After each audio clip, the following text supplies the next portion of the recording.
Radio city podcast फिरत्या चाकावर with RJ Shaunak. Imagine तुम्ही अशा ठिकाणी उभे आहात जिथे एका बाजूला लांबवर फक्त समुद्र दिसतोय, त्याला लागून आहे किनारा, किनाऱ्यावर आहे गजबज आणि होड्या. तुम्ही ऐतिहासिक वास्तूमध्ये आहात, आसपास तुम्हाला खडकं दिसत आहेत, समुद्राचा खळखळणारा आवाज तुमच्या कानांवर पडतोय, पण तरीही तुम्हाला अतिशय शांतता जाणवतीये. कमळाच्या पाकळ्यांमध्ये भृंग म्हणजेच भुंगा जसा मध शोधतो तशा पद्धतीने तुम्ही या किल्ल्यामध्ये इतिहास शोधत आहात. आणि हा किल्ला दिसतो सुद्धा कमळाच्या फुलासारखा. आज आपण जाणार आहोत पद्मदुर्गावर. पद्मदुर्ग छत्रपती शिवाजी महाराजांनी 1675 साली बांधलेला हा किल्ला. हा आहे एक सागरी किल्ला. मुरुड गावामध्ये मुरुडचा सागरी किनारा आहे. युजली जेव्हा लोक मुरुडमध्ये जातात तेव्हा किनाऱ्यावर त्यांना बोटी दिसतात जंजिराकडे जाणाऱ्या. पण काही लोक असे असतात की जे समोर लांबवर दिसणारा छोटासा असा पद्मदुर्ग सुद्धा एक्सप्लोर करतात. त्यापैकीच मी आणि आता तुम्ही सुद्धा. इतिहासाच्या पानांमध्ये गेल्यावर कळतं की जंजिरा हा किल्ला बांधला एबिसिनिया या प्रांतातनं आलेल्या हाबशी लोकांनी. आफ्रिकन वंशाचे हे लोक होते, यांना सिद्धी असं म्हटलं जायचं. जंजिऱ्याचा मूळ शब्द आहे जझीरा, ज्याचा अर्थ होतो बेट. या किल्ल्याला मेहरूब असं सुद्धा म्हटलं जातं. हाबशी लोक म्हणजे सिद्धी लोक या किल्ल्यापर्यंत थांबले नाहीत, तर त्या किल्ल्याच्या आसपासच्या किनारपट्टीमधल्या गावांमध्ये जाऊन त्यांनी लूट करायला सुरुवात केली. गावांमध्ये जाऊन जाळपोळ करणं, लोकांना लुटणं हे नेहमीचं काम झालं होतं. एवढंच नाही तर गावातल्या तरुण मुलींना पकडून बोटीद्वारे मस्कतला नेऊन विकण्याचं भयंकर काम हे सिद्धी लोक करायचे. अत्याचार वाढलेला होता आणि छत्रपती शिवाजी महाराजांनी या अत्याचाराला आळा घालण्याचं ठरवलं.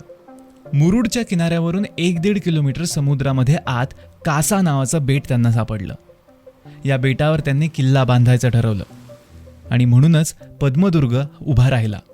पद्मदुर्गाला याचमुळे कासा किल्ला सुद्धा म्हणतात. जेव्हा आपण लांबून या किल्ल्याकडे बघतो तेव्हा कमळाचं फूल उमललंय असं आपल्याला भासतं, कारण याच्या बुरुजांचा आकार कमळाच्या पाकळ्यांसारखा आहे. या किल्ल्यावर 2 प्रकार आपल्याला दिसतात. एक आहे मुख्य किल्ला पद्मदुर्ग आणि दुसरा आहे पडकोट. पडकोटामध्ये पाकळी बुरुज नावाचा एक बुरुज आहे. मुख्य किल्ल्यामध्ये जेव्हा तुम्ही आत जाता तेव्हा तुम्हाला बऱ्यापैकी चांगल्या स्थितीत असलेल्या इमारती दिसतात, बुरुज दिसतात. एकूण 6 बुरुज मुख्य किल्ल्यात आहेत आणि 7वा बाहेर म्हणजेच पाकळी बुरुज आहे. पद्मदुर्गाच्या तटबंदीवरून फिरताना, समुद्राचं खारं वारं झेलताना आपण इतिहासामध्ये जातोच.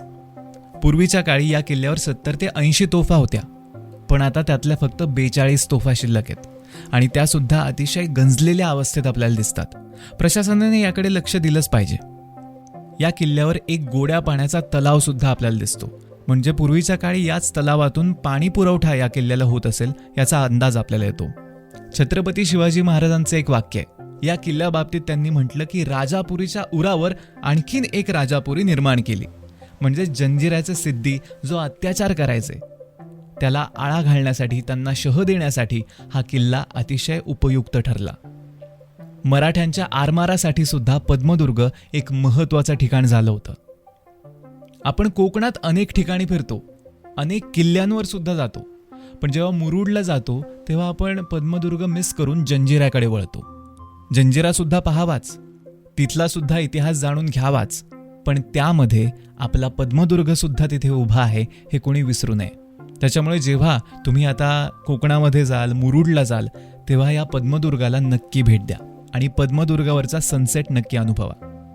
किल्ल्याच्या बाहेर कोटेश्वरी देवीचं मंदिर सुद्धा तुम्हाला दिसेल. तिथलं दर्शन घेतलं आणि आता पुन्हा बोटीतून मुरुडच्या किनाऱ्याकडे निघालो. मनामध्ये ठरवलं होतं की आपल्याप्रमाणेच इतर आपल्या मित्रांना आणि आता तुम्हाला सुद्धा पद्मदुर्गावर जायला भाग पाडायचं.